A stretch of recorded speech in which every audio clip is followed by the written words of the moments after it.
हमारे साथ शिवसेना प्रवक्ता ज्योतिताई वाघमारे हैं, उनसे हम कुछ पॉलिटिकल राजनीतिक जो उथल पुथल हो रही है उस पर चर्चा करेंगे। ताई, जानना चाहेंगे कि कल मीनाताई ठाकरे के पुतले पर जो स्याही फेंकी गई थी उसमें आज आरोपी पकड़ा गया है, उस पर आपका क्या कहना है? आदरणीय मां साहेब मीनाताई ठाकरे ये महाराष्ट्र की वात्सल्य मूर्ति थी। सभी शिव सैनिकों को मां का प्यार देने का काम उस महान आत्मा ने किया, लेकिन जिस समाजकंटक माते फिरू ने उनकी विटंबना की, वो जो पकड़ा गया है वो उपेंद्र पावस्कर, वो उद्धव ठाकरे के जो पदाधिकारी है उनका वो चचेरा भाई है। मतलब जो श्रीधर पावस्कर थे वो मातोश्री पर सिक्योरिटी गार्ड बोल के काम करते थे। वो श्रीधर पावस्कर के जो भाई है उनका नाम है गुणाजी पावस्कर और उनके बेटे हैं उपेंद्र पावस्कर। और उपेंद्र पावस्कर ने पुलिस को ऐसी इंफॉर्मेशन दी है कि उनका जो निजी मामला था प्रॉपर्टी को लेके, उसमें उद्धव ठाकरे और आदित्य ठाकरे दखलंदाजी कर रहे थे, ऐसा उपेंद्र पावस्कर ने पुलिस को कहा है। तो मुझे यहाँ पे ये पूछना है कि क्या उद्धव ठाकरे और आदित्य ठाकरे कार्यकर्ताओं के प्रॉपर्टी के मामले में भी दखलंदाजी करने का नया धंधा इन्होंने चालू किया है क्या? मां साहेब मीनाताई ठाकरे, इनकी विटंबना होने पर शिवसैनिकों के मन में जो आग भड़केगी, उस आग पर राजनीति की रोटी सेकने का काम करने वाली हरामखोर औलादे कौन है, ये महाराष्ट्र की पुलिस ढूंढे। ये मेरा उनसे निवेदन है। इसके पीछे का मास्टरमाइंड कौन है, ये सामने आना चाहिए। कल मोदी जी का जन्मदिन था, तो उस पर काफी विपक्ष ने राजनीति की है कि मोदी जी का जन्मदिन नहीं, पब्लिसिटी स्टंट हुआ है, फिल्म स्टार्स ने उन्हें बधाई दी और व्यावसायिकों ने, तो इस पर आपका क्या कहना है? विपक्ष भौचक्का हो गया है। मोदी जी की लोकप्रियता केवल सिर्फ भारत में ही नहीं बल्कि पूरे विश्व में है, क्योंकि हमारे हिंदुस्तान को विश्व गुरु बनाने का काम माननीय नरेंद्र जी मोदी साहब ने अपने कार्यकाल में किया है।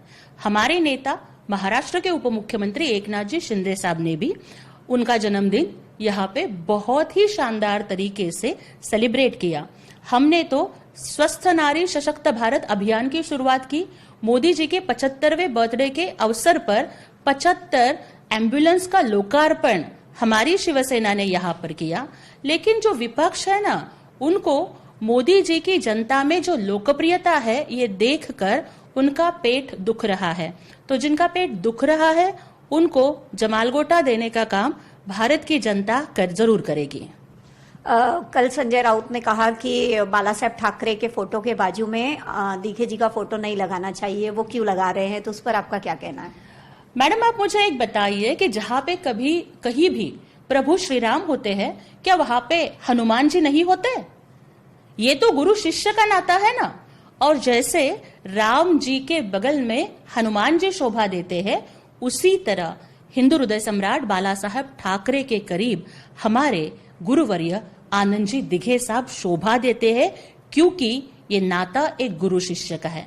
लेकिन संजय राउत जैसे लोग ये बिल्कुल समझ नहीं पाएंगे, क्योंकि वो हिंदू पुराणों को छोड़कर अभी कुरानों का ज्यादा अभ्यास करने लगे हैं।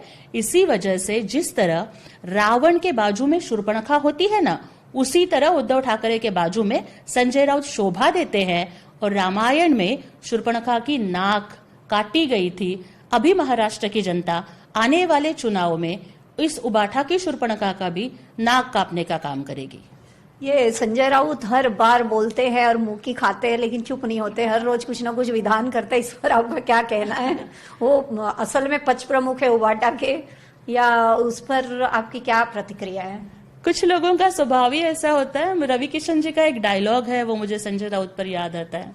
रवि किशन जी ने, मुझे लगता है कि बिग बॉस में बोला था कि जिंदगी झंडवा फिर भी घमंडवा। ये संजय राउत पर फिट होता है, क्योंकि उनके पास कुछ भी नहीं रहा। मतलब विधानसभा में उन्होंने मुंह की खाई, लोकसभा में वो लोग पराभूत हुए, लोकसभा में हमारे नरेंद्र मोदी जी के नेतृत्व में भारत में हमारी सत्ता आई, विधानसभा में एकनाथ जी शिंदे साहब के नेतृत्व में थंपिंग मेजॉरिटी लेकर महाराष्ट्र में महायुति की सत्ता आई। इतना सब होने के बाद रोज इनके कार्यकर्ता इनको छोड़ के जा रहे हैं। ये सिर्फ और सिर्फ संजय राउत की जो बड़बड़ बड़बड़ बकबक बकबक चल रही है ना, इस वजह से हो रहे, फिर भी वो बाज नहीं आ रहे, वो अपनी ही पार्टी का नुकसान कर रहे हैं। कहते हैं ना कि चमचा जिस बर्तन में रहता है वो उसी को खाली करता है। संजय राउत जैसे चमचे उबाठा पार्टी को खत्म करने का काम कर रहे हैं। तो ज्योतिताई वाघमारे का कहना है कि संजय राउत उभाटा पार्टी को खत्म करने का काम धीरे धीरे कर रहे हैं और आने वाले बीएमसी इलेक्शन में ये जनता को दिख जाएगा और जनता उन्हें उनकी सही जगह दिखाएगी। कैमरामैन विजय चतुर्वेदी के साथ अनीता शुक्ला, आवाज इंडिया, मुंबई।